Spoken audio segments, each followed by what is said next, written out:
Hello guys, welcome to C language tutorial series. Guys, आज के इस लेक्चर के इनसाइट हम यूजर से इनपुट लेना सीखेंगे।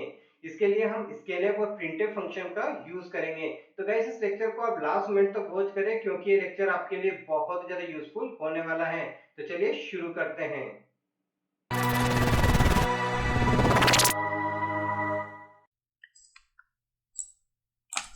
अगर आप यूजर से इनपुट लेना चाहते हैं तो आपको यह ध्यान देना है कि यूजर से आप किस टाइप की वैल्यू इनपुट करवाना चाहते हैं। अगर आप इंटीजर टाइप की वैल्यू इनपुट करवाना चाहते हैं तो उसके लिए आपको इस तरीके से वेरिएबल का डिक्लेरेशन करना पड़ेगा। यहाँ पर ध्यान दें, मैंने एक वेरिएबल लिया है ए और उसका टाइप मैंने रखा है इंट, क्योंकि मैं इंटीजर टाइप की वैल्यू यूजर से इनपुट करवाना चाहता हूँ। अब यूजर को कैसे पता चलेगा कि उसे एक इंटीजर टाइप की वैल्यू डालना है? तो उसके लिए आपको सबसे पहले यहाँ पर मैसेज देना पड़ेगा यूज़र को। तो मैसेज देने के लिए आप प्रिंटफ फंक्शन यूज़ करेंगे और यहाँ पर जो भी आप लिखेंगे वो कंसोल पे डिस्प्ले हो जाएगा। तो यहाँ मैसेज दे रहे हैं इंटर ए नंबर, इससे यूज़र को पता चल जाएगा कि उसको एक नंबर डालना है।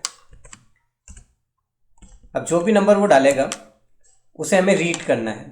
रीड करने के लिए हम स्कैनफ फंक्शन यूज़ करते हैं।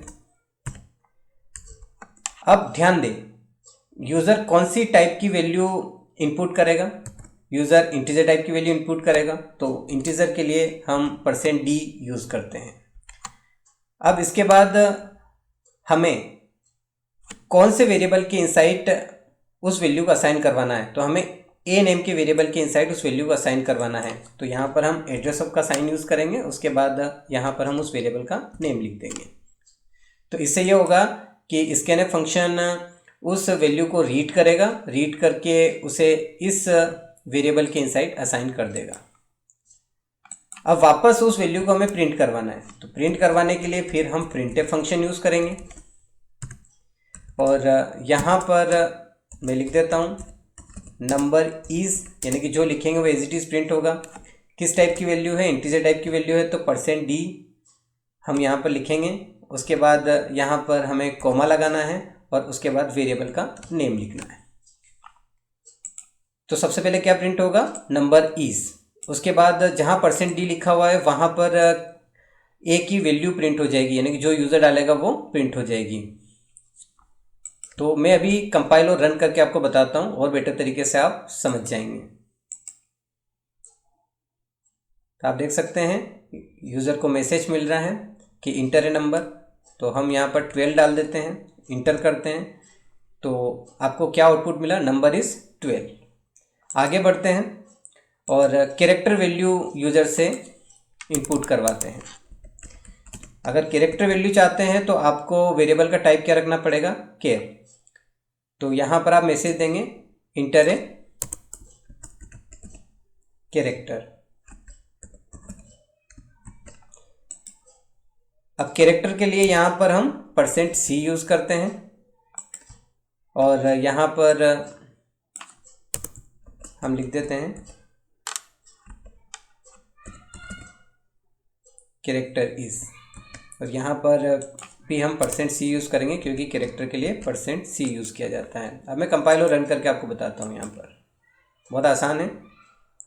मैंने यहाँ पर कैपिटल ए डाला है, इंटर किया, आप देख सकते हैं आपका आउटपुट मिला है कैरेक्टर इज़ कैपिटल ए।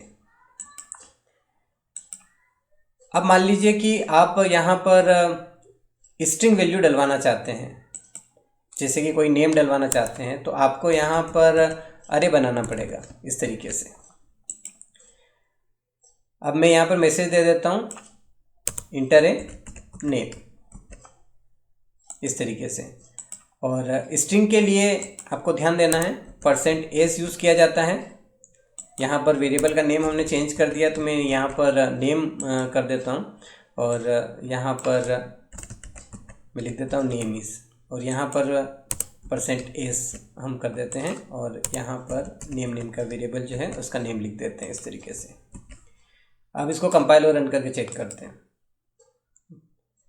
बहुत आसान है।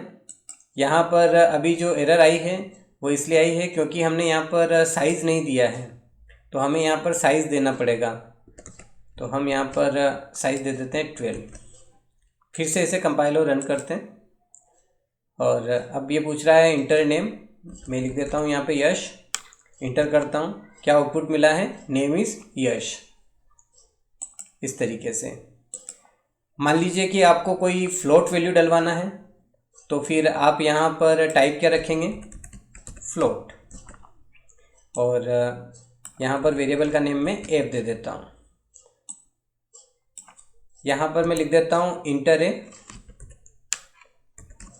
Float value. अब जो फ्लोट होता है उसके लिए %f यूज़ करते हैं।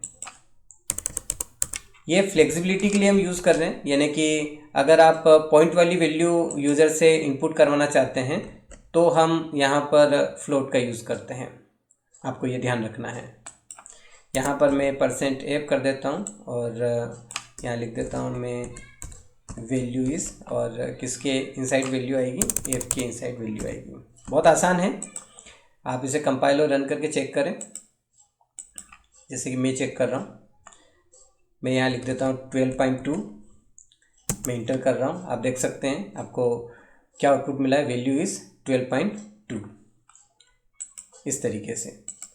तो डियर फ्रेंड्स, आज के इस लेक्चर में हमने डिस्कस किया कि हम यूज़र से इनपुट किस तरीके से ले सकते हैं। आई होप कि आपको ये लेक्चर बहुत अच्छे समझ में आया होगा। मिलते हैं नेक्स्ट लेक्चर में, तब तक के लिए बाय बाय।